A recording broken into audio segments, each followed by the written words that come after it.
selanjutnya akan membacakan mengenai rencana pelaksanaan layanan bimbingan klasikal yang bertemakan belajar. Jadi yang pertama itu komponennya yaitu layanan dasar. Kemudian bidang layanannya yang saya ambil yaitu bidang layanan belajar. Kemudian hasil asesmennya, lead asesmen yang digunakan pada layanan ini adalah AKPD. Kemudian topik layanannya yaitu meningkatkan semangat belajar, mengatasi malas belajar dan hilangnya motivasi. Kemudian fungsi layanannya itu sendiri yaitu pemahaman. Kemudian ada tujuan umum.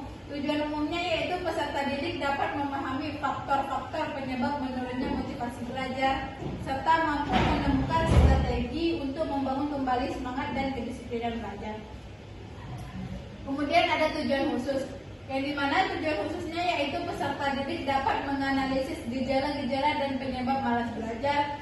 Yang kedua, peserta didik dapat memahami pentingnya motivasi intrinsik dan ekstrinsik. Yang ketiga, peserta didik dapat merancang strategi efektif untuk mengatasi kejenuhan. Yang keempat, peserta didik dapat menemukan gaya belajar yang efektif bagi dirinya. Yang kelima, peserta didik dapat memahami kaitan antara disiplin belajar dengan pencapaian cita-cita. Kemudian SKKPD, kematangan intelektual. Yang pertama itu pengenalan, mengenal dan mempelajari cara belajar efektif seperti mengembangkan gaya dan strategi belajar serta menguasai keterampilan memecahkan masalah. Kemudian akomodasi yaitu memahami hakikat dan tujuan hidup serta memahaminya sebagai motivasi diri dalam belajar. Kemudian ada tindakan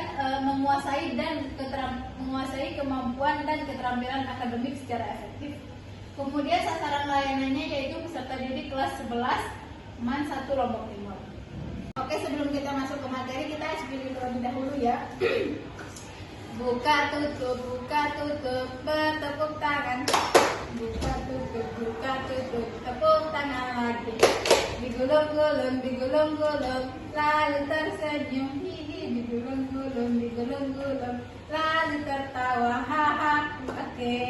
Selanjutnya kita ke materi mengatasi malas belajar ya. Yang pertama, malas belajar itu apa? Malas adalah suatu perasaan di mana seseorang akan enggan melakukan sesuatu karena dalam pikirannya sudah memiliki penilaian negatif atau tidak adanya keinginan untuk melakukan hal tersebut.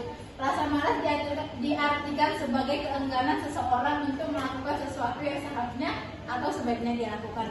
Ciri-ciri malas belajar itu ada 5. Yang pertama, malam saat belajar, bermain-main saat belajar, suka mengganggu suasana kelas, prestasi belajar sangat rendah, tidak pernah serius dalam belajar. Next.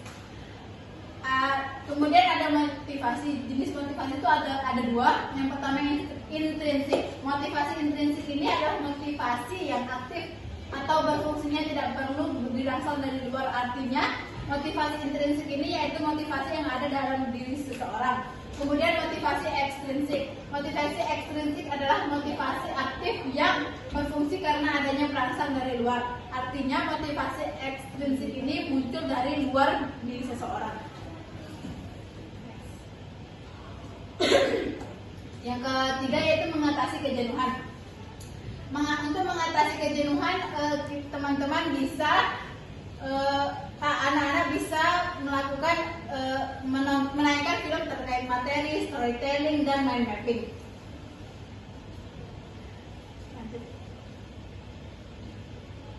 Terus kemudian ada gaya belajar. Gaya belajar itu bisa dalam tiga kategori. Yang pertama, teori kecerdasan majemuk dari Howard Gardner. Gardner mengidentifikasi beberapa jenis kecerdasan, termasuk kecerdasan linguistik, logika matematika, spasial, musikal, dan kinestik, interpersonal, intrapersonal, dan naturalis. Setiap siswa mungkin memiliki keunggulan yang berbeda dalam masing-masing kategori tersebut. Yang kedua ada dari teori Cobb.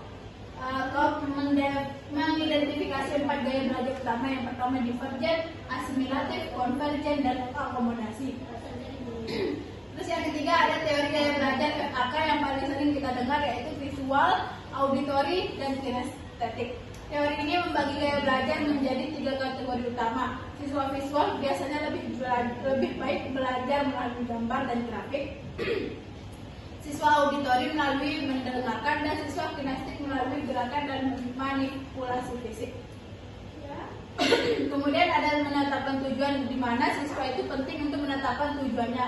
Ada yang kejelasan, yaitu bahwa tujuan harus yang spesifik.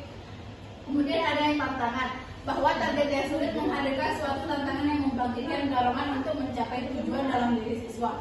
Kemudian ada kompleksitas, yaitu jika menggunakan tugas yang relatif simpel dan tujuan dapat ditetapkan dengan mudah. Kemudian ada komitmen, yaitu mengimplikasikan bahwa seseorang telah setuju untuk mengikatkan dirinya dengan tujuan yang ditetapkan. Kemudian ada umpan balik, bertindak sebagai penunjuk atau guide tingkah laku, sehingga umpan balik membawa pada kinerja yang lebih tinggi daripada tanpa umpan balik. Oke, sekian penjelasan materi. Wassalamualaikum warahmatullahi wabarakatuh.